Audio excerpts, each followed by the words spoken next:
આજની ધર્મકથા. પ્રણામ. સગર ચક્રવર્તીના 60,000 પુત્રો. એમની કથાઓ લગભગ 2 દિવસથી આપણે સાંભળી રહ્યા છીએ. અનેક કુતૂહલ થાય, અનેક પ્રશ્નો થાય ને એવી આ કથા છે. આમ સામાન્ય મતીને, સામાન્ય માણસની બુદ્ધિથી આપણે વિચાર કરીએ તો આપણને ખ્યાલ આવે, પ્રશ્ન થાય કે 60,000 વ્યક્તિઓ, 60,000 જીવો એક સાથે જ ભેગા ને ભેગા ભવાંતરમાં થાય, એના પછીના ભવમાં થાય, આવું કઈ રીતે શક્ય બનતું હશે? બધાને એકબીજા પ્રત્યે આટલો બધો પરસ્પર રાગ હોય, સ્નેહરાગ હશે કે જે બી હશે, એ આટલો સ્ટ્રોંગ હોય કે બધાને રાખે કે એમાંથી કેટલાક એવા ન નીકળે કે જે ભલે બહારથી એમ રહેતા હોય ભેગા, પણ અંદરથી એને એમ લાગે કે ભાઈ આમાં કંઈ દમ નથી, અને એના કારણે એ એનાથી ધીરે ધીરે છૂટો પડતો જાય. આજે આપણે આમ વિચાર કરીએ, સામાન્યથી આપણા ઘરમાં 5-7 જણ જે બી છીએ, તો આટલા વર્ષો જીવ્યા પછી આપણને ખરેખર એવું લાગે છે કે આપણે બધા જ ફરીથી ભવાંતરમાં ભેગા થઈને મળશું અને એ પરિવારજન તરીકે જ મળશું પાછા.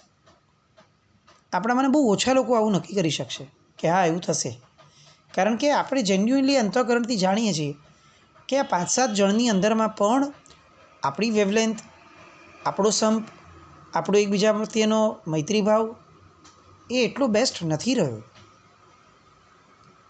એવા સમયે 60,000 વ્યક્તિઓ, એ પણ ભીલ બનેલા વ્યક્તિઓ કે જેની આગળ આપણે કોઈ અપેક્ષા ન રાખી શકીએ સજ્જનતાની, એ બધા વ્યક્તિઓ પોતાના આ સામૂહિકપણાને કેરી ફોરવર્ડ કરી શકે, સામાન્ય વ્યક્તિ તરીકે આવું આશ્ચર્ય થવું જોઈએ અને થાય.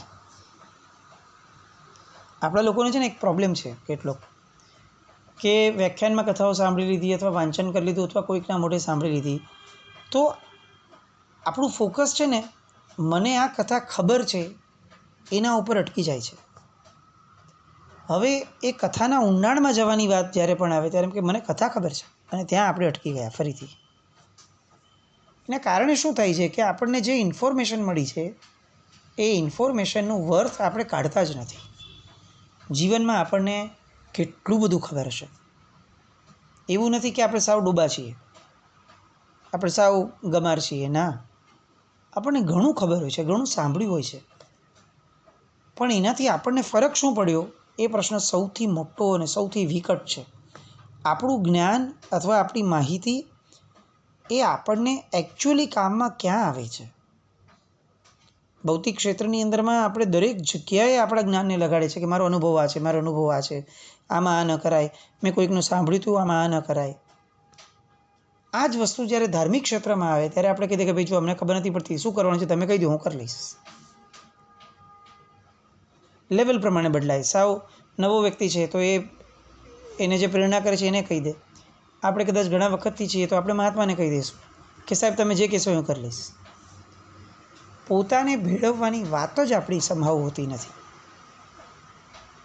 આ જે સગર ચક્રવર્તીના 60,000 પુત્રોની વાત છે, આ લોકોના આ ભવની, જે અત્યારે જે ભવ આપણે લઈએ છીએ એ ભવમાં પણ આપણે વિચાર કરીએ કે એ લોકો ચોરોની પલ્લી બનાવે છે. આ પોતે નિર્ણય લે છે બધા. જીવન પુણ્યમાં વધુ સક્રિય છે કે પાપમાં વધુ સક્રિય છે એ જેટલું મહત્ત્વનું છે, કદાચ એના કરતાં વધુ મહત્ત્વનું એ છે કે જીવ પોતે કેટલો સક્રિય છે જીવનમાં. એ પરિસ્થિતિ પ્રમાણે જીવે છે, એ બસ જે મળ્યું એ પ્રમાણે ચાલે છે. આપણે આપણા જીવનમાં ચેક કરવું જોઈએ. આપણા જીવાતા જીવનમાં આપણે કેટલું જીવીએ છીએ એ પ્રશ્નને વિચારવો જોઈએ. આપણી કથા ઉપર આવીએ. 60,000 મિત્રો ચોરોની પલ્લી બનાવી છે, અધમ કાર્યો કરે છે. એ લોકોને ખ્યાલમાં પણ નથી કે આવા અધમ કાર્યોથી ઓલરેડી નરકો મળી છે. એ નરકમાં રીબાઈને પાપ માંડ છોડ્યા છે. ફરી પાછું આપણે કેમ આ રસ્તે જવું છે? પણ એવું કેવી રીતે સમજાય? પૂર્વભવો જોઈ તો આપણે શકતા નથી. એવું કોઈ ટેલિવિઝન બન્યું નથી, એવી કોઈ મોબાઈલની એપ બની નથી કે જેમાં આપણે આપણો આજનો ભવ નાખી દઈએ અથવા આજની ઘટના નાખી દઈએ કે જુઓ મારી સાથે આવું ખોટું થયું, અને આપણને એમ સીધો પૂર્વાપર સંબંધ લાવીને આપે કે આટલા ભવ પહેલાં તે આવું કર્યું હતું ને એટલે તારી હારે આ થયું. હકીકતમાં વિજ્ઞાનને વંદન કરવાનું મન ત્યારે થશે કે જ્યારે એ જીવને આવી કોઈક સગવડ આપશે. બાકી આ ભૌતિક સગવડો આપી થોડાક વર્ષ સુધી બહુ એના વખાણ કરવાના, અને પછી લોકોને આપણે કહેવાનું કે ભાઈ આનાથી બચીને રહેજો, આવા ફ્રોડ થાય છે, આ એપથી આવો મિસયુઝ થાય છે, આના આટલા નુકસાન થાય છે, આનાથી હેલ્થ બગડે છે, એનાથી મન બગડે છે, એટસેટ્રા એટસેટ્રા. આવી બધી શોધો માટે વિજ્ઞાનને મોટી કેમ ગણવી? શોધ તો એ ત્યારે કરીને આપે જ્યારે આવું મોટું કામ કરે કે આપણને આપણા પૂર્વભવો, પૂર્વાપર સંબંધો, આપણો આત્મા એ જણાવીને આપતું હોય તો વિજ્ઞાન મોટું. આ 60,000 જણ હવે ચોરોની પલ્લી બનાવીને પોતે ભેગા રહે છે, એ જ સંપૂર્વક. એવામાં અચાનક રસ્તો ભૂલીને કોઈક એક મહાત્મા એમને ત્યાં પધાર્યા. એ મહાત્મા, 2 કે 3 મહાત્માની વાત આવે છે. એ મહાત્માઓ જંગલમાંથી પસાર થતા રસ્તો ભૂલ્યા અને અહીંયા આવ્યા. ચોરો છે, એની પાસે તો આ કોઈ સદભાવ હોવાનો નથી, પ્લસ પૂર્વભવનું એવું કોઈ બળ લઈને આવ્યા નથી કે જેમાં સાધુ ભગવાન જુએ ને સદભાવ થાય. એટલે આ લોકોએ એમને ના પાડી દીધી. લૂંટવા જેવું કંઈ હતું નહીં એમની પાસે, મહાત્માઓ પાસે, તો આ આમને શું કામના? એટલે એમણે ના પાડી દીધી કે ભાઈ અહીંયા તમારી માટે કોઈ ઉતારો અમારી પાસે નથી. હવે ચાતુર્માસનો સમય આવ્યો.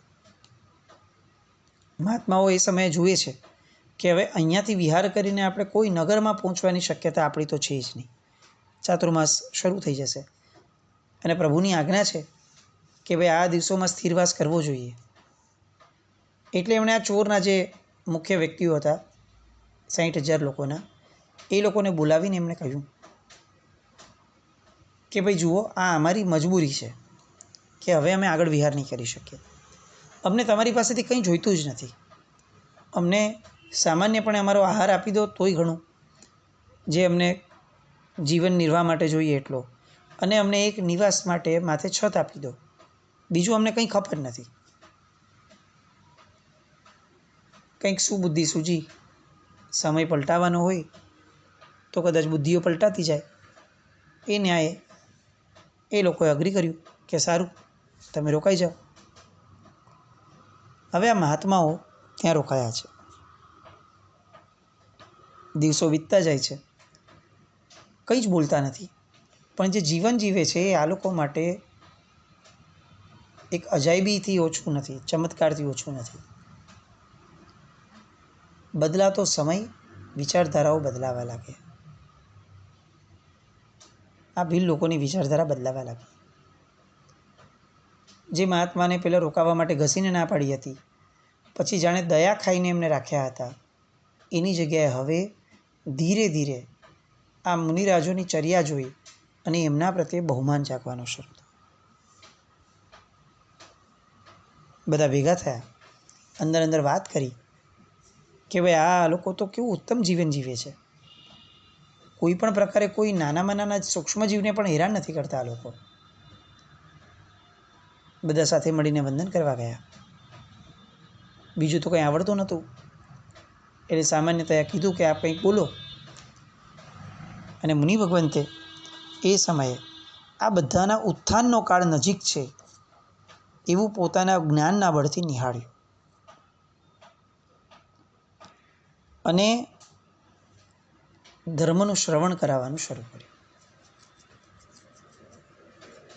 આપણે ત્યાં છે ને કેટલાક કારણો કીધા છે 5, કે જે કારણોના આધારે જીવ, એનું ઉત્થાન અને એનું પતન એ નક્કી થાય છે.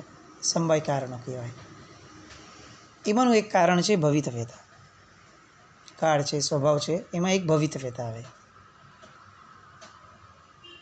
આ લોકોની આ ભવિતવ્યતાને આ મુનિરાજે પોતાના જ્ઞાનમાં નિહાળી. આપણે અત્યારે ભરત ક્ષેત્રની અંદરમાં જે સૌથી વધારે મિસ કરીએ છીએ એ આ છે. આપણને આવા જ્ઞાન બળથી આપણી માટે વ્યક્તિગત રીતે આપણી માટે કંઈક જોઈ શકીએ એવા જ્ઞાની મહાત્મા નથી મળતા. મહાત્મા કે વ્યક્તિ કોઈ પણ, કારણ કે જ્ઞાનોનો આ કાળમાં અભાવ છે. આમ આપણે કલ્પના કરીએ કે જો કદાચ આવા કોઈ જ્ઞાની પુરુષ હોત તો આપણી સ્થિતિ કેટલી અલગ હોત. આજે નથી. આ આગમો એ આપણી માટે આ જ્ઞાની પુરુષનું કામ કરે છે કે આપણને અન્ય લોકોની કથા કહી અને આપણને સમજાવે છે કે આ કથા તારી પણ હોઈ શકે દોસ્ત. આ મુનિ ભગવંતના જ્ઞાને ચમત્કાર સર્જ્યો. રોજનું ધર્મ શ્રવણ થવા લાગ્યું. એની ઊંડી અસર આ ભીલ લોકોના મન પર પડવા લાગી. હજી તો ચાતુર્માસનો પ્રથમ મહિનો નથી પૂરો થયો અને મહાત્માની આ પ્રેરણાઓ, ધર્મશ્રવણ, કથાઓ, આ બધાના આધારે મન પરિવર્તન થતાં થતાં એક જ મહિનો ચાતુર્માસનો હજી પહેલો પૂરો થયો ત્યાં 60,000 ચોરોએ 7 વ્યસનના ત્યાગના ચખાણ ગુરુ ભગવંત પાસેથી કર્યા. ધર્મશ્રવણની તાકાત શું છે? આ દૃષ્ટાંત આપણને સાંભળવું કેટલું સારું લાગે છે. આંખ બંધ કરીને બેસવાનું, વિચારવાનું એ ફાવશે આપણને કે ધર્મશ્રવણની ખરેખર આટલી તાકાત છે? જે ચોરો મહાત્માને ઉતરવાની ના પાડતા હતા એ ચોર 60,000 લોકો ભેગા થઈ અને આ જ મહાત્મા પાસેથી એક જ મહિનામાં 7 વ્યસનના ત્યાગના ચખાડને માંગે.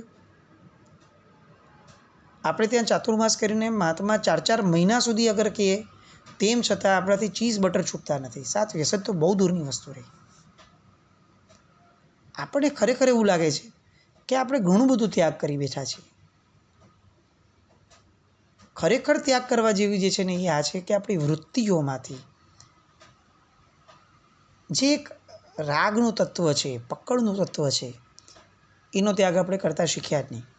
આપણે ધર્મ કરતાં શીખી ગયા, તપ કરતાં શીખી ગયા, ઘણું શીખી ગયા, સામાયિકો કરતાં શીખી ગયા, પણ મૂળભૂત રીતે આપણે ધર્મ શ્રવણની જે રિયલ અસર લેવી જોઈએ એ અસર લેતા ન શીખ્યા. એનું કારણ એનું પરિણામ શું છે કે ચિક્કાર ચોમાસાઓ વીતી ગયા, ચિક્કાર પ્રવચનો સાંભળી લીધા, તેમ છતાં ધર્મશ્રવણની અસરો આપણે અનુભવી નથી શકતા. આ ચોરોએ એક જ મહિનામાં સ્વેચ્છાએ 7 વ્યસનના ત્યાગના પચખાણ માંગ્યા અને એમણે પચખાણ લીધા. અને આ જ્ઞાની ગુરુ ભગવંત હજી અસ્ખલિત ધારામાં પોતે આગળ વધી રહ્યા છે. હવે ધર્મશ્રવણની અંદરમાં વધુ ને વધુ રાગ અને જેમ જેમ સામા જીવોની કક્ષા વધતી જાય છે તેમ તેમ મહાત્માના પ્રવચનનું સ્તર પણ વધતું જાય છે. આપણે ત્યાં કક્ષા પ્રમાણે ધર્મ હતો, આવું આપણે વારંવાર લીધું છે. એ આ કારણસર. આમ આપણે કલ્પના કરીએ કે આ ચોર લોકો હતા, મહાત્માએ ત્યાં જઈ અને પહેલી જ વારથી દીક્ષાની પ્રેરણા કરી હોત, સ્થિતિ શું થાત? આ 7 વ્યસન પણ ન છૂટ્યા હોત. સૌથી પહેલાં એની કક્ષાએ સૌથી પહેલો ત્યાગ એની આગળ શું કરાવવા જેવો છે એની જ વાત. અને જેવી એ પરિણામની સ્થિતિ આવી કે 7 વ્યસન એમણે છોડી દીધા એટલે બીજા મહિને ગુરુ ભગવંતે હવે જીવદયાના પરિણામની વાત ચાલુ કરી. અને એ જીવદયાના પરિણામ આગળ વધતા વધતા વાતને છેક સૂક્ષ્મ જીવ, એ સૂક્ષ્મતમ જીવ સુધી પહોંચાડ્યું. અને બીજે મહિને આ ગ્રંથકાર કહે છે કે 60,000 ચોરોએ બીજો મહિનો પૂરો થાય એ પૂર્વે અનંતકાયના ભક્ષણના ત્યાગના પચખાણ માંગ્યા. કંદમૂળ આદિના અનંતકાયના ભક્ષણના ત્યાગના પચખાણ. આપણું ઇમેજિનેશન અટકી જાય એવી સ્થિતિ છે. આપણામાંના કેટલા બધા લોકોના પરિવારમાં અનંતકાયનું ભક્ષણ થતું હશે, આપણે નહીં કરતા હોઈએ. આપણા ઘરમાં કોક કરતું હશે, આપણે પણ કદાચ 4 મહિના નહીં કરતા હોઈએ, બાકીના 8 મહિના કરતા હોઈશું. આપણામાંના ઘણા કદાચ એવા હશે કે જે ઘરે નહીં વાપરતા હોય, બહાર વાપરતા હશે. આ 60,000 ચોરોની કલ્પના કરી, પેઇન્ટ કરાવી અને આપણા ઘરની વોલ પર લગાડવા જેવા છે કે આ 60,000 ચોર એકસાથે એ મહાત્મા પાસે અનંતકાય ભક્ષણના ત્યાગના પચખાણ માંગી રહ્યા છે. આપણને કોઈક દીક્ષા લેતું હોય સમવસરની અંદરમાં એવા ચિત્રો જોવાની બહુ આદત છે ને બહુ ગમે છે. આવું કક્ષા પ્રમાણે ધર્મ નથી, અનંતકાય નથી છૂટતું અને સંસાર છોડનારા પ્રત્યે આપણે સદભાવ ઊભો કરી અને ખાલી એની પ્રશંસા કરતા રહીએ છીએ. એ પ્રશંસા થાય એ સારું છે, પણ અનંતકાય ન છૂટે અને સંસાર છોડનારાની વાતો કરીએ અથવા છોડવાની વાતો કરીએ એ કેવી રીતે ચાલે? બીજો મહિનો પૂરો થયો, અનંતકાયના ભક્ષણનો ત્યાગ થયો. હજી મહાત્મા પોતાની ધારાને આગળ વધાર્યા. આપણને ખરેખર લાગે કે આ મહાત્માના પ્રવચનોનો એ જમાનામાં તો કંઈ હતું નહીં, પણ આ જમાનામાં જો આ મહાત્મા હોત તો એમના ઓડિયોઝ, એમના વિડીયોઝ પ્રવચનના આપણે આમ સાંભળવા કેવા તત્પર થઈ ગયા હતા. આપણે વોટ્સએપ પર એ ફેરવતા હોત કે શું ગજબ પ્રભાવ છે, બોલો 60,000 ચોરોએ આ છોડી દીધું. આપણે કેટલું છોડ્યું હતું એ પ્રશ્ન પાછો ઊભો જ રહ્યો હતો. ત્રીજો મહિનો થયો. ત્રીજા મહિને મહાત્માએ પ્રવચનની ધારાને ઓર આગળ વધારી અને એ ચમત્કારની આગળની પ્રભાવકતા કે ત્રીજો મહિનો પૂરો થાય એ પહેલાં આ 60,000 ચોરોએ એ ગુરુ ભગવંત પાસે આ જીવન રાત્રિ ભોજન ત્યાગના પચખાણ માંગ્યા. કક્ષાઓ જુઓ, 7 વ્યસનનો ત્યાગ, એ પછીથી અનંતકાયના ભક્ષણનો ત્યાગ, એ પછીથી રાત્રિ ભોજન ત્યાગ. ક્રમબદ્ધ પર્યાયમાં આગળ વધનાર જીવ એના મોક્ષથી અચૂક નજીક આવે ને આવે જ. હાઈ જમ્પ ન હોય. આપણે અનંતકાય નથી છોડતા. કોઈ એમ કે 30 દિવસ જમવાનું છોડીને માસક્ષમણ કર, આપણે કરી લેશું. ન કરવું એવી વાત નથી. મૂળ મુદ્દો આ છે કે શોભનીય કેટલું છે, એનું ઔચિત્ય કેટલું છે. માસક્ષમણ કરી લીધું એ સારું છે, પણ હવે માસક્ષમણ પૂરું થયા પછી ફરી અનંતકાય ભક્ષણનું ચાલુ કરવું એ કેટલું નબળું છે. આ બધાએ જે છોડ્યું એ છોડ્યું. પછી મહાત્મા પાસે છૂટ માંગવા ન ગયા કે સાહેબ અઠવાડિયે એકવારની તો છૂટ આપો, સન્ડે હોય તો એમ રાત્રિ ભોજન કરી લઈએ સાહેબ, ફેમિલી છે, આ છે, તે છે. એ બધાના નામે આપણે આપણા વાસનાને કશાયને પોષવી છે એટલે આપણે આગળ ધરી દઈએ. આ 60,000 લોકો ખરેખર આપણી જેવા સ્માર્ટ નહોતા. ત્રીજે મહિને રાત્રિ ભોજન ત્યાગ થયો અને ચોથા મહિને જે બન્યું એ કલ્પનાના બહારની વાત. અમેઝિંગ કહી શકાય એવું એ પરિણામ કે ચોથા મહિને આ મહાત્માએ આ ચોરોને 60,000 ચોરોને રાત્રિ ભોજન ત્યાગની કક્ષાથી ઉપર ઉઠાવી શ્રાવકપણાના વ્રત સુધી લાવ્યા. એટલું જ નહીં, વ્રત ઉચરાવ્યા અને વ્રત ઉચરાવી અને ચોથો મહિનો પૂરો થાય એ પહેલાં એ બધાને પોતાના પાપના પ્રાયશ્ચિતના ભાવથી અણસણ સ્વીકારવાના કક્ષા સુધી એમને લાવ્યા. આ 60,000 લોકો એક સાથે સામૂહિક રીતે અણસણ સ્વીકારે છે. આ જે ચાતુર્માસ વર્ષાવાસ આપણને મળ્યા છે એની અસરો શું હોઈ શકે, આ એનો આદર્શ છે. આ કથા લેવાનું મૂળભૂત કારણ તીર્થરક્ષા કરતાં વધારે આ છે કે આપણે જે ચાતુર્માસ શરૂ થયું છે એની કિંમતો સમજીએ. આ ચાતુર્માસ એ ઉત્સવ નથી, મહોત્સવ નથી કે આપણે પૂછતા રહીએ કે આવતા રવિવારે શું અનુષ્ઠાન છે, આ મહાત્મા હવે શું કરાવવાના છે. આ ચાતુર્માસ એ પરિવર્તનનો સમય છે. આ ચાતુર્માસને ધર્મ શ્રવણ એ અંદરના જગતને બદલાવાનો સમય છે. આ 4 મહિના એ પોતાના જીવની પણ જીવદયા પાડવાનો સમય છે. આ મહોત્સવ નથી. ચાતુર્માસના નામે સાવધ્ય પ્રવૃત્તિઓ એ અટકવી જોઈએ. ચાતુર્માસ એ સાવધ્ય પ્રવૃત્તિઓથી સાવધ બનવા માટે છે. ચાતુર્માસ એ અંદર ઉતરવા માટે છે.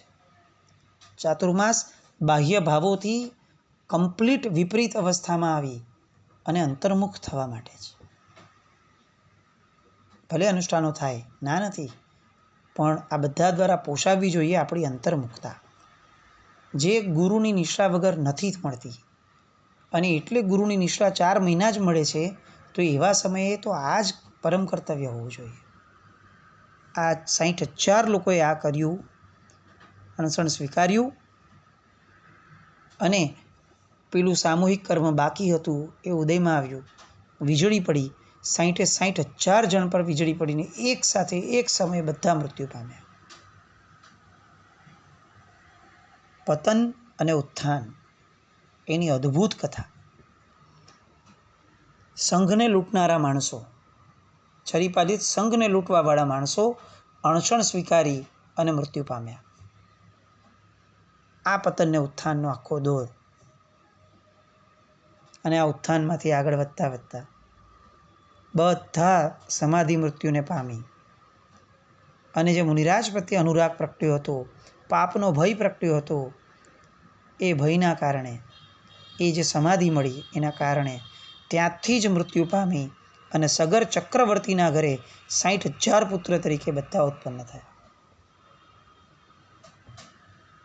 આ બધી વાતોને થોડી હજી સ્પર્શશું અને બીજા એક પૂર્વાપર સંબંધના કથાનકમાં આપણે જઈશું.